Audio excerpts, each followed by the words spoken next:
قاضی صاحب بہت بہت شکریہ آپ کا، اپنا وقت نکالا ہمارے لیے. Thank you very much. میرا پہلا سوال آپ سے یہ کہ امریکہ میں لوگوں کا سوال ہوتا ہے کہ مدرسہ ریفارم بڑا سننے کو ملتا ہے، تو اس حوالے سے آپ کی کیا تاثرات ہیں؟ میں سمجھتا ہوں کہ ہر چیز میں ہر وقت اصلاح کی اور بہتری کی گنجائش ہوتی ہے. تو اسی تناظر میں مدارس جن کی تاریخ صدیوں پہ محیط ہے اور ان کا بڑا ایک معاشرے کی تعمیر میں ایک کلیدی کردار ہے، تو اس وقت بدلتے ہوئے حالات میں سمجھتا ہوں کہ کچھ ان میں اصلاح کی گنجائش ہے. اور یہ جو دینی مدارس کے منتظمین ہیں، اساتذہ ہیں، وہ خود بھی اس چیز کو محسوس کرتے ہیں اور اس حوالے سے اس پہ پاکستان میں بہت کام بھی ہو رہا ہے. امریکہ میں ایسے بہت سارے امریکنز ہیں جو اردو میں PhD کیے ہوئے ہیں، تو عموماً جب ہمارا ان کے ساتھ انٹریکشن ہوتا ہے تو وہ یہ بولتے ہیں کہ کچھ جمعے کے خطبے انہوں نے سنے پاکستان میں جس میں امریکہ اور مغرب کو بہت برا بولا جاتا ہے اور مارنے کی دھمکیاں بھی آتی ہیں. تو جب ایسے لوگوں سے ہم ملتے ہیں تو کبھی کبھی ہمارے پاس کوئی جواب نہیں ہوتا. ہم تو اہل کتابوں کو بھی مانتے ہیں، دوسرے مذاہب کو بھی عزت دیتے ہیں، تو ایسا کیوں ہم وہاں پر کر رہے ہیں؟ جہاں تک امریکہ اور ویسٹ کی سیاسی قیادت کے سیاسی فیصلے ہیں، ان پہ ہر ایک ذی شعور، سلیم الفطرت اور انسانیت کے ساتھ محبت رکھنے والے شخص کو اختلاف ہے اور اس کے ساتھ تحفظات ہے. مگر وہ امریکہ کا ہو امریکی عوام کا تو سر اس سے کوئی تعلق نہیں ہے نا. امریکی عوام کا ایک جو عام انسان ہے اس کا تو حکومت سے کوئی تعلق نہیں ہے، تو اس کو ہم کیوں مارنے کی دھمکیاں دیتے ہیں؟ بالکل صحیح بات ہے. میں سمجھتا ہوں جب وہ کوئی خطیب بات کرتا ہے تو اس سے مقصود وہ ظالمانہ اقدامات کی مذمت ہوتا ہے. ہر امریکی کو کوئی بھی مسلمان نفرت کی نگاہ سے نہیں دیکھتا. مگر سر ہم نے ڈینیل پرل کا قتل ہوا، پاکستان میں ہوا، کراچی میں اس کی گردن کاٹ دی. ڈینیل پرل کا وہ گردن کاٹ کے پورے انٹرنیٹ پہ دکھایا گیا، تو وہ تو ایک عام شہری تھا امریکی. جی، یہ وہ لوگ تھے جو امریکہ نے اپنے مقاصد کے لیے پیدا کیے تھے، ان کی تربیت کی تھی. ان افراد کی تربیت جو اس قسم کے اقدامات کر رہے ہیں دینی مدارس کی تربیت کا نتیجہ نہیں ہے. یہ امریکہ کے افغان وار کے درمیان تربیت کا نتیجہ ہے، کسی اسلامی ادارے کا یا اسلامی تعلیمات کے اثر کے نتیجے میں یہ قدم نہیں اٹھایا گیا. سر میں آپ سے وہی سوال کرنا چاہتا تھا کہ اگر آپ دیکھیں، کل آپ کا ایک کوٹ میں نے بڑا اچھا لگا مجھے، کہ آپ نے کہا تھا کہ ایک زمانے میں آج کل کی جو یونیورسٹیز ہیں وہ مدارس کو ڈپلیکیٹ کاپی کر کے بنی ہیں، اور ایک زمانہ تھا کہ مدارس جو تھے وہ ایک ٹاپ ناچ ایجوکیشن کی جگہ تھی، لوگ علم حاصل کرتے تھے. آج کل ہمیں مدارس کے جو لڑکے لڑکیاں ہیں وہ نیشنل اور انٹرنیشنل سطح پہ کمپیٹ کرتے ہوئے کیوں نہیں نظر آتے؟ میں سمجھتا ہوں تمام مدارس کے جو فارغ التحصیل طلباء ہیں ان کے بارے میں یہ بات نہیں کی جا سکتی. میں سمجھتا ہوں کہ میں نے کل بھی ایک بات کی تھی کہ یہ اسپیشلائزیشن کا دور ہے، اختصاص کا دور ہے.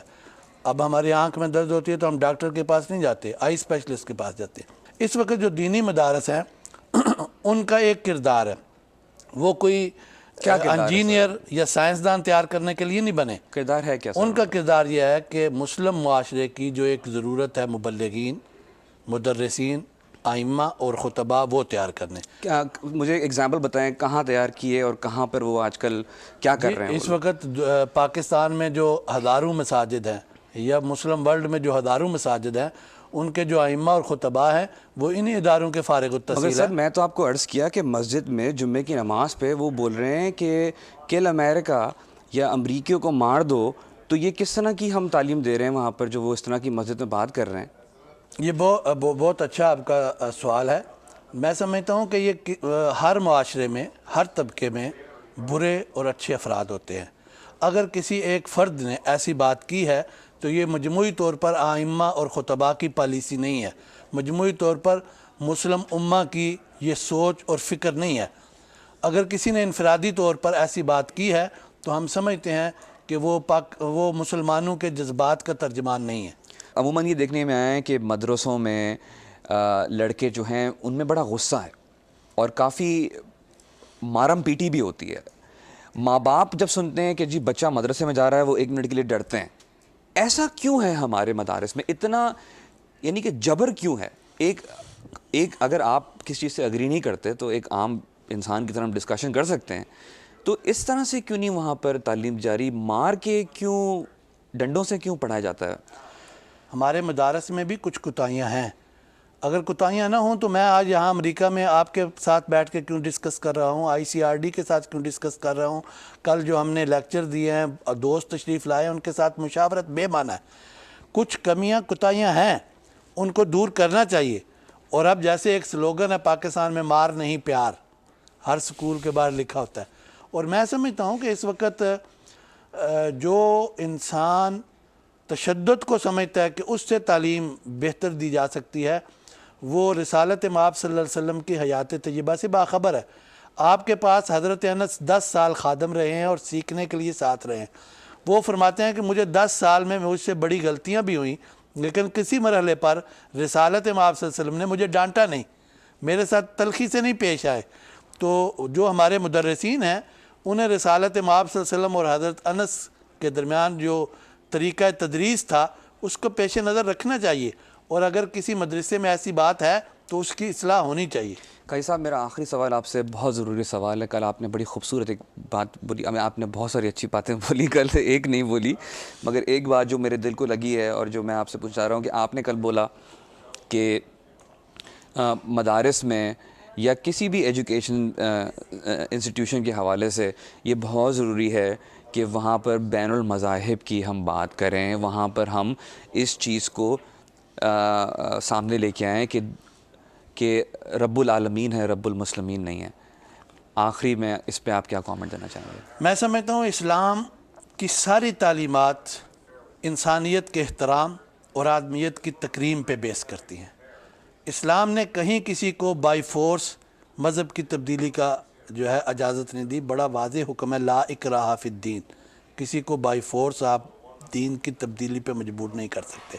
اور آپ کے معاشرے میں جو دوسرے ادیان اور مذاہب کے لوگ ہیں ان کے لیے یہ انوائرمنٹ ہے کہ سورہ کافرون 30واں سپارہ, لکم دینکم ولی دین, ہر ایک کو اپنے اپنے افکار اور نظریات کے مطابق اس اپنے ڈھب میں زندگی گزارنے کی آزادی ہے. تو میں سمجھتا ہوں قرآن تو ہمیں یہی درس دیتا ہے, اور یہ درس ضرور ہمارے مدارس کے اندر اس پہ فوکس ہونا چاہیے. اپنے جو ہم ائمہ, خطباء, مدرسین, واعظین تیار کرتے ہیں ان کو بطور ایک مضمون کے یہ بات پڑھانی چاہیے. اور اس کے لیے ہم کوشش بھی کر رہے ہیں. ہماری ورکشاپ میں جو مدارس تشریف لا رہے ہیں ان کے منتظمین اور سینئر اساتذہ, ہم اس پہ بات کرتے ہیں, گفتگو کرتے ہیں, اور ہمیں مدارس کی طرف سے بڑا مثبت جو ہے وہ جواب مل رہا ہے.